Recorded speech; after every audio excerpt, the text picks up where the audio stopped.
In this video, we'll look at quadratic approximations, which are ways to approximate functions with a quadratic function. And before we dive right into this, first let me give a sort of rationale behind this.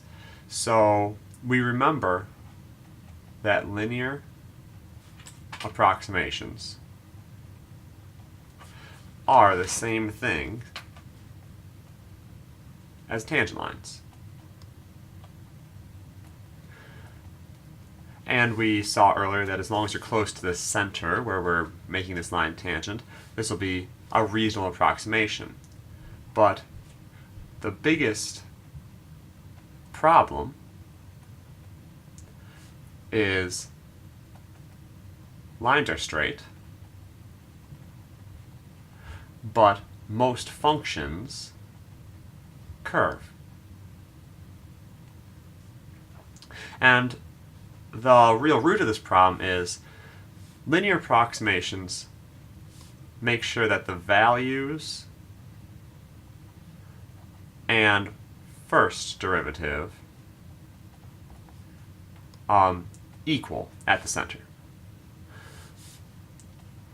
But it does nothing for the second derivative onward. So here's what a quadratic approximation does. A quadratic approximation will ensure that the value at my center will equal the value of the quadratic approximation at the center.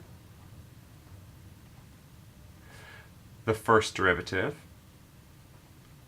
at the center will equal the first derivative of my quadratic approximation at the center.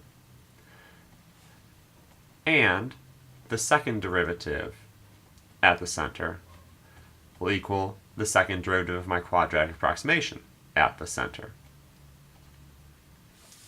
And this will be satisfied by this formula. I'll explain why we have one thing here. So the quadratic approximation, well, first I'll talk about the linear and constant term. So the linear term must be f prime of x naught times x minus x naught, and the constant term will be f of x naught. And this alone is the linear approximation. What we're missing is the quadratic or second derivative term. But I need to be careful. I have the second derivative at the center divided by 2 times x minus x naught squared.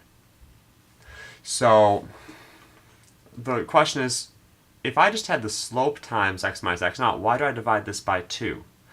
And the reason is this. If I am trying to take the derivatives, well, if I have a derivative of a constant, that goes to 0. The derivative of x goes to 1, so this is sort of 1 times the first derivative. But as I'm taking the derivative of x squared to get to the second derivative, I get a factor of 2 out here, which means that in order to rectify this, I need to actually divide this by 2. If I wanted to have a second derivative of 2 with a quadratic function, I would need to have this coefficient be 1/2 to cancel out with this 2. And similar things happen when I go up to cubic approximations, but it's not divided by 3. It's actually divided by 6, because the 3 would come out, and the 2 would come out before I get to the third derivative. So don't forget to divide that by 2. Here's an example. I want to use the quadratic approximation for this, centered at 1, to approximate the value of f of 1.1. So here we go. I need to find the value. So f of 1 is going to equal the natural log of 1, which is 0. So I have this point 1, 0. I need to find the first derivative, so f prime of x, I'll need to do chain rule. That's going to be 1 over x squared times 2x. which will be 2 over x. And f prime evaluated at our center of 1 will then be 2. And I need the second derivative, which is going to be the first derivative of 2 over x.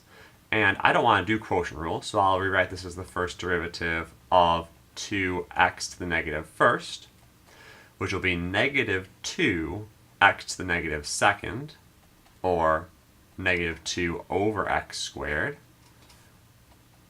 which means the second derivative evaluated at my center will be negative 2. With this information, I can write the quadratic approximation. So q of x will equal, I have the second derivative over 2 times x minus the center squared, plus the first derivative times x minus the center, plus the value. And I guess I want to clean this up a little bit, so negative 2 divided by 2 is negative 1. So I'll have negative x minus 1 squared plus 2x minus 1. And I do not need to put the plus 0. Finally, to estimate this, since 1.1 is close to my center, then f, let me change colors here, f of 1.1 will be approximately q of 1.1, which will equal negative, and I'm going to put it all in here. You'll see the more you do this, a pattern with what happens with these, but negative 1.1 minus 1 squared plus 2 times 1.1 minus 1. 1.1 minus 1 is 0.1, squared is 0.01. 1.1 minus 1 is 0.1 times 2 is 0.2. And so my quadratic approximation will be 0.19. I don't know why I put a 2 there. 9. Because I have negative 1/100th plus 20/100ths. Now before I go on, let me show graphically what happens so you can see that yes, it is indeed a good approximation. So here is my function, natural log of x squared. It's an even function because of the squared making the positive and negative input values equivalent. If I wanted an OK estimate, I could use the linear approximation. But as you can see, the green curve is of course curved, whereas the red line is straight, so the green curve curves away from the red line relatively quickly. I'm going to zoom in a little bit, and it's going through this point with the same slope.